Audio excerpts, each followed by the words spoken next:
ونؤمن به ونتوكل عليه ونعوذ بالله من شرور أنفسنا ومن سيئات أعمالنا من يهده الله فلا مضل له ومن يضلل فلا هادي له ونشهد أن لا إله إلا الله ونشهد أن محمدا عبده ورسوله أما بعد فإن خير الحديث كتاب الله وخير الهدي هدي محمد صلى الله عليه وسلم وشر الأمور محدثاتها وكل محدثة بدعة وكل بدعة ضلالة وكل ضلالة في النار. أعوذ بالله من الشيطان الرجيم. بسم الله الرحمن الرحيم. يا أيها الذين آمنوا اتقوا الله حق تقاته ولا تموتن إلا وأنتم مسلمون. وقال تعالى: يا أيها الناس اتقوا ربكم الذي خلقكم من نفس واحدة وخلق منها زوجها وبث منهما رجالا كثيرا ونساء واتقوا الله الذي تساءلون به والأرحام إن الله كان عليكم رقيبا. وقال تعالى: يا أيها الذين آمنوا اتقوا الله وقولوا قولا سديدا يصلح لكم أعمالكم ويغفر لكم ذنوبكم ومن يطع الله ورسوله فقد فاز فوزا عظيما. وقال عز وجل في موضع آخر: فلا وربك لا يؤمنون حتى يحكموك فيما شجر بينهم ثم لا يجدوا في أنفسهم حرجا مما قضيت ويسلموا تسلیما. محترم حاضرین جمعہ اور پردہ نشین خواتین اسلام، حمد و صلات کے بعد میں نے آپ لوگوں کے سامنے سورہ نساء کی ایک آیت تلاوت کی. اس آیت میں اللہ تعالیٰ نے اپنے نبی سے خطاب کر کے فرمایا کہ اے نبی، یہ لوگ اس وقت تک مومن نہیں ہو سکتے جب تک کہ یہ آپسی اختلافات میں، آپسی جھگڑوں میں آپ کو حکم تسلیم نہ کر لیں، آپ کو جج نہ تسلیم کر لیں، اور اس کے بعد آپ جو بھی فیصلہ کریں اس سے ان کے دلوں میں ذرہ برابر تنگی کا احساس نہ ہو اور اپنے آپ کو پوری طرح حوالے نہ کر دیں. یہ آیت آپ صلی اللہ علیہ وسلم کی اطاعت اور فرمانبرداری کا حکم دیتی ہے اور یہ بتاتی ہے کہ یہ امت پر عائد ہونے والا سب سے عظیم حق ہے، سب سے بڑا حق ہے. آپ صلی اللہ علیہ وسلم کا ہر حکم واجب التسلیم ہے، آپ صلی اللہ علیہ وسلم کا ہر فرمان ماننا ہے، آپ صلی اللہ علیہ وسلم کی بات، آپ صلی اللہ علیہ وسلم کا قول، آپ صلی اللہ علیہ وسلم کی حدیث جہاں آ جائے وہاں اپنی زبانوں کو تالے لگا دینا چاہیے، وہاں اپنے قلموں کو توڑ دینا چاہیے. وہاں نہ کسی قسم کا کوئی اعتراض ہو سکتا ہے اور نہ وہاں پر کسی قسم کا کوئی اشکال پیدا کیا جا سکتا ہے، بلکہ آپ صلی اللہ علیہ وسلم کا یہ حق ہے کہ پوری طرح سے آپ صلی اللہ علیہ وسلم کے ہم حوالے ہو جائیں. حضرات، امت مسلمہ کی ابتدائی نسلیں، خیر القرون، صحابہ، تابعین اور تبع تابعین، ان کی سیرتوں سے معلوم ہوتا ہے، ان کی زندگیوں سے معلوم ہوتا ہے کہ وہ اسی نہج پر قائم تھے. آپ صلی اللہ علیہ وسلم کی تعلیمات پر عمل کرتے تھے، آپ صلی اللہ علیہ وسلم کے فرامین پر عمل کرتے تھے، آپ صلی اللہ علیہ وسلم کی تعلیمات کو سر آنکھوں پر رکھا کرتے تھے، آپ صلی اللہ علیہ وسلم کی فرامین کو، آپ صلی اللہ علیہ وسلم کی احادیث کو سر آنکھوں پر رکھا کرتے تھے. لیکن جیسے جیسے زمانہ آگے بڑھتا گیا، ائمہ اربعہ کے متبعین یا مقلدین کہنا چاہیے، انہوں نے امت میں ایسا ماحول پیدا کیا جس کی وجہ سے سنت رسول کے خلاف ایک محاذ قائم ہے. مسلمان سنت رسول کو نظر انداز کرنے لگے، جبکہ اس کے مقابلے میں ائمہ اربعہ کے اقوال کو، ائمہ اربعہ کے فتووں کو واجب التسلیم قرار دیا گیا. ائمہ اربعہ سے مراد، اربعہ کہتے ہیں چار لوگ، ائمہ اربعہ سے مراد چار جو ہمارے بڑے بڑے امام ہیں، ان کی بات میں کر رہا ہوں. امام ابو حنیفہ رحمۃ اللہ علیہ، امام مالک بن انس رحمۃ اللہ علیہ، امام شافعی رحمۃ اللہ علیہ اور امام احمد بن حنبل رحمۃ اللہ علیہ. تو ان کی ہر بات کو، ان کے ہر فتوے کو، ان کی ہر بات کو جو ہے حرف عاقل قرار دیا گیا. چنانچہ بعض کتابوں میں ہمیں یہ اشعار ملتے ہیں: فلعنت ربنا اعداد رمل علی من رد قول ابی حنیفہ، کہ اس شخص پر زمین کے ذرات کے برابر لعنت ہو جو امام ابو حنیفہ رحمۃ اللہ علیہ کے کسی ایک قول کو بھی رد کرتا ہے. اس شخص پر بے شمار لعنتیں ہوں جو امام ابو حنیفہ رحمۃ اللہ علیہ کے ایک فتوے کو بھی رد کرتا ہے۔ کیسا غلو ہے، کیسا مبالغہ ہے، حالانکہ یہ ماحول ان کے زمانے میں نہ تھا۔ جیسا کہ امام شاہ ولی اللہ محدث دہلوی رحمۃ اللہ علیہ نے لکھا ہے کہ جب امت 4 صدی ہجری کے بعد علمی اور سیاسی ناحیے سے زوال پذیر ہوئی، اس وقت امت میں یہ ماحول بنا کہ ائمہ اربعہ کی اندھی تقلید ہونے لگی، ان کی ہر بات کو، ان کے ہر فیصلے کو قطعی فیصلہ قرار دیا گیا، ان کے ہر فتوے کو دین کی حیثیت دے دی گئی۔ سوال یہ ہے میرے بھائی، کیا ائمہ اربعہ کا نہج کیا تھا؟ بعد والوں نے جو ائمہ کا تصور ہمارے سامنے دیا ہے، خاص طور پر ائمہ اربعہ رحمۃ اللہ علیہ اجمعین کا، ان کا جو تصور ہمارے سامنے لوگوں نے دیا ہے، کیا ان کی زندگیاں اس بات کی تعلیم دیتی ہیں؟ کیا ان کا جذبہ ایسا تھا؟ نہیں، ہرگز نہیں۔ آج کے خطبے میں اسی بات کی وضاحت کرنے کی کوشش کروں گا کہ ان کی زندگیاں ہمیں کس بات کی تعلیم دیتی ہیں، ان کا جذبہ اتباع سنت کیسا تھا۔ دیکھیے، ائمہ اربعہ کا زمانہ، امام ابو حنیفہ رحمۃ اللہ علیہ کا انتقال 150 ہجری میں ہوا، امام مالک بن انس رحمۃ اللہ علیہ کا انتقال 170 پر 9 ہجری میں ہوا، امام شافعی رحمۃ اللہ علیہ کا انتقال 204 ہجری میں ہوا، اور امام احمد بن حنبل رحمۃ اللہ علیہ کا انتقال 240 پر 1 ہجری میں ہوا۔ ان سب ائمہ نے اپنے اپنے زمانے میں کتاب و سنت کی خدمت کی، ان سب ائمہ نے اپنے اپنے زمانے میں قرآن و حدیث کی خدمت کی، اور قرآن و حدیث کے مطابق انہوں نے فتوے دیے۔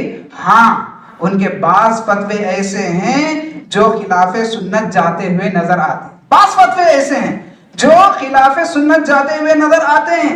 کیوں؟ پہلی بات یہ جاننی چاہیے کہ ائمہ اربعہ رحمۃ اللہ علیہ اجمعین میں سے کوئی بھی جان بوجھ کر یا عمدن انہوں نے سنت رسول کی خلاف ورزی نہیں کی، جان بوجھ کر یا عمدن انہوں نے حدیث رسول کے خلاف فتویٰ نہیں دیا۔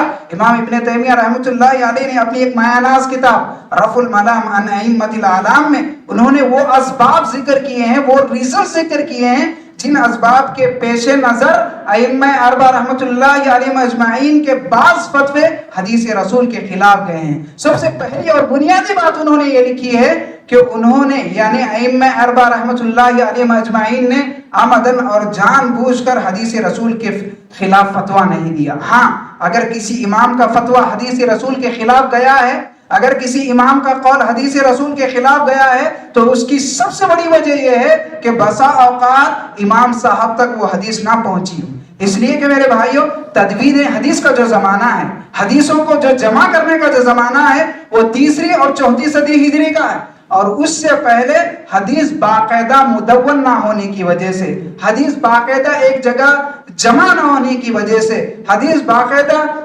ایک جگہ اکٹھا نہ ہونے کی وجہ سے، اور کئی ایک مسائل میں حدیث نہ ملنے کی وجہ سے ائمہ اربعہ نے اپنی اجتہاد کی بنیاد پر، اپنے فقاہت کی بنیاد پر فتویٰ دیا۔ اس لیے ہم دیکھتے ہیں امام احمد بن حنبل رحمۃ اللہ علیہ کا مسلک، امام احمد بن حنبل رحمۃ اللہ علیہ کا مذہب، جنہوں نے تدوین حدیث کا زمانہ پا لیا، اور ائمہ اربعہ میں سب سے آخر میں وفات پانے والے ہیں، ائمہ اربعہ میں سب سے آخر میں انتقال فرمانے والے ہیں۔ چاروں اماموں میں آپ کا مسلک اقرب الی السنہ نظر آتا ہے، سنت سے زیادہ قریب نظر آتا ہے حنبلی مسلک۔ کیوں؟ اس لیے کہ انہوں نے تدوین حدیث کا زمانہ پا لیا، ان کے زمانے میں حدیثیں اکٹھا ہو چکی تھی، ان کے زمانے میں حدیثیں جمع ہو چکی تھی، اور مسئلے کا حل معلوم کرنا آسان تھا۔ اور اس سے پہلے کا جو زمانہ تھا وہ روایت حدیث کا زمانہ تھا، حدیثیں ابھی جمع نہیں ہوئی تھی، حدیثیں ابھی اکٹھا نہیں ہوئی تھی، کچھ حدیثیں عراقیوں کے پاس تھی، کچھ حدیثیں خراسانیوں کے پاس تھی، کچھ حدیثیں شامیوں کے پاس تھی، جس کی وجہ سے یہ امکان قائم تھا، یہ پاسبلٹی تھی کہ کوئی حدیث امام تک نہ پہنچی ہو۔ اس لیے میرے بھائیو، یہ بات یاد رکھیں آپ، اگر کسی امام کا فتویٰ حدیث رسول کے خلاف گیا ہے تو سب سے پہلی وجہ یہ ہے کہ امام صاحب تک وہ حدیث نہ پہنچی ہو، اور دوسرا سبب کہ اگر کسی امام کا فتویٰ حدیث رسول کے خلاف گیا ہے تو اس مسئلے میں وہ حدیث امام صاحب تک صحیح سند کے ساتھ نہیں پہنچی ہوگی۔ صحیح حدیث تو پہنچی ہوگی لیکن ضعیف سند کے ساتھ پہنچی ہوگی، چونکہ حدیث رسول صحیح سند کے ساتھ ہی لی جاتی ہے، اس لیے انہوں نے اس کے مطابق فتویٰ نہیں دیا۔ بہرحال کہنا یہ ہے کہنا یہ ہے میرے بھائیوں، ایسی کچھ مجبوریاں تھی جس کی وجہ سے ائمہ کے بعض فتوے حدیث کے خلاف گئے ہیں۔ ایسا نہیں ہے کہ انہوں نے جان بوجھ کر یا عمدن حدیث رسول کے خلاف فتوا دیا ہو، ایسا ان سے تصور نہیں کیا جا سکتا، ایسا ان کے بارے میں سوچا نہیں جا سکتا۔ کیوں؟ ان کی زندگیوں کو پڑھو آپ، ان کے اقوال کو پڑھو آپ۔ یہ امام ابو حنیفہ رحمۃ اللہ علیہ ہیں، چاروں اماموں میں سب سے پہلے امام۔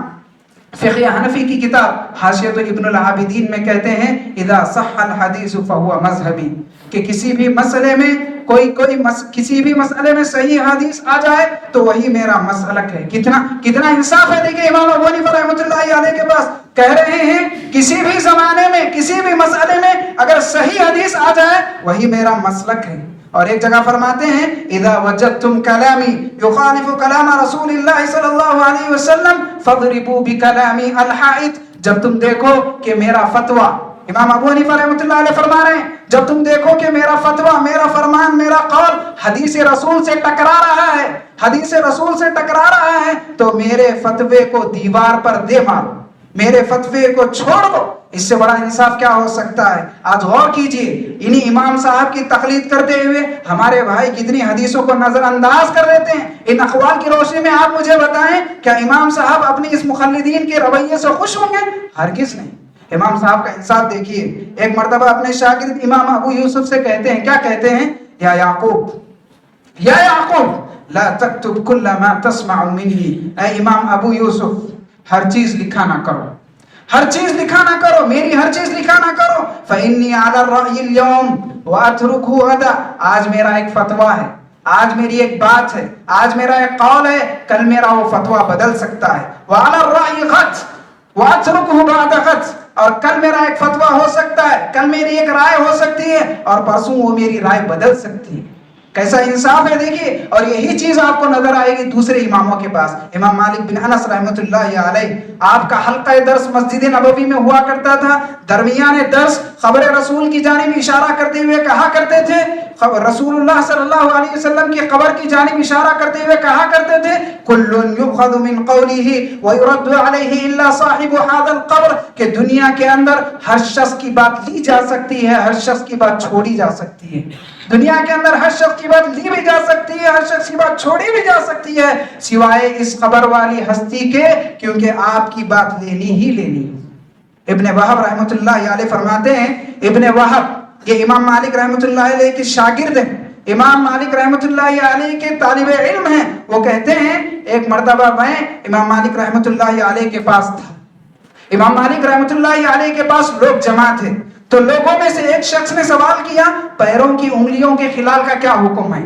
پیروں کی انگلیوں کے درمیان کا جو حصہ ہوتا ہے ان کے درمیان خلال کرنے کا کیا حکم ہے؟ تو امام مالک رحمۃ اللہ علیہ نے جواب دیا کہ مجھے مدینے میں اس پر عمل نظر نہیں آتا، لہذا میں اس کو سنت نہیں سمجھوں گا، مجھے مدینے میں اس پہ عمل نظر نہیں آتا، لہذا میں اس کو سنت نہیں سمجھوں گا۔ چونکہ امام مالک رحمۃ اللہ علیہ عمل اہل المدینہ یعنی مدینے والوں کے عمل کو حجت سمجھتے تھے، حجت مانتے تھے، اس لیے انہیں مدینے میں عمل نظر نہیں آیا، تو انہوں نے کہا کہ میں اس کو سنت نہیں کہوں گا۔